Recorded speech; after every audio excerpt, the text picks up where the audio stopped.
এক ব্যক্তিকে অপহরণ ও চাঁদাবাজির অভিযোগে দিনাজপুরের জাতীয় নাগরিক পার্টির অঙ্গ সংগঠন যুবশক্তির কেন্দ্রীয় সহ সাংগঠনিক সম্পাদক আরিফ মুন সহ মোট ৫ জনকে আদালতের মাধ্যমে কারাগারে পাঠানো হয়েছে। ৭ জুলাই মঙ্গলবার সকালে তাদের কারাগারে পাঠানো হয়। এদের মধ্যে মূল অপহরণের ঘটনায় ৩ জনকে এবং পরবর্তীতে থানায় ঢুকে আসামিদের ছিনিয়ে নেওয়ার চেষ্টা এবং পুলিশের সঙ্গে ধস্তাধস্তির অভিযোগে আরও ২ জনকে গ্রেপ্তার করে পুলিশ।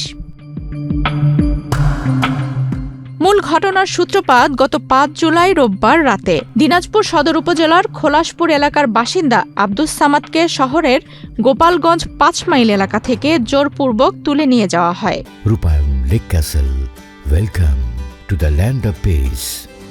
পরে তার ছেলে মোহাম্মদ মামুন কোতোয়ালি থানায় একটি অপহরণের অভিযোগ দায়ের করলে অভিযানে নামে পুলিশ।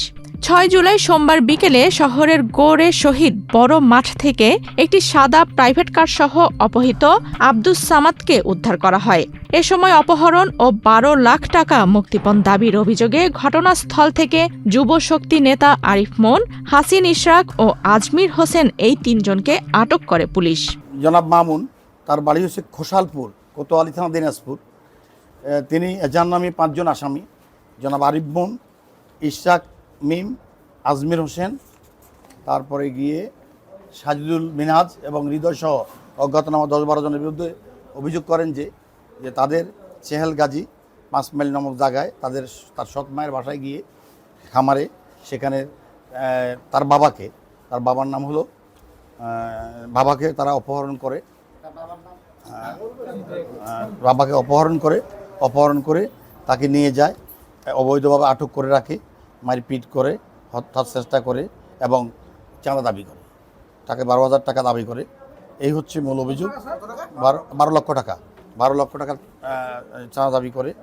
তাদেরকে এই যখন পুলিশকে তারা সংবাদ দেয় তখন পুলিশ একটি ঢাকা মেট্রো ঘ ২৯/৬৮-৫২ গাড়িসহ এই তাদের ৩ জনকে বড় মাঠ এলাকা থেকে গ্রেপ্তার করে ভিকটিমকে উদ্ধার করে এবং গাড়িটা উদ্ধার করে আসামিদের গ্রেপ্তার করে থানায় নিয়ে আসে। এদিকে সোমবার বিকেলে ওই ৩ আসামিকে থানায় নিয়ে আসার খবর পেয়েই কোতোয়ালি থানায় চড়াও হয় এনসিপি ও যুবশক্তির অন্য নেতাকর্মীরা। তারা খোদ থানার ভেতরে ঢুকে কর্তব্যরত পুলিশের হাত থেকে আসামিদের জোরপূর্বক ছাড়িয়ে নেয়ার চেষ্টা চালায়।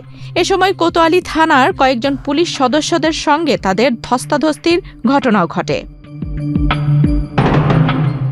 পরিস্থিতি বেগতিক দেখে পুলিশকে সহায়তায় এগিয়ে আসেন স্থানীয় ছাত্রদল ও বিএনপির অঙ্গ সংগঠনের নেতাকর্মীরা।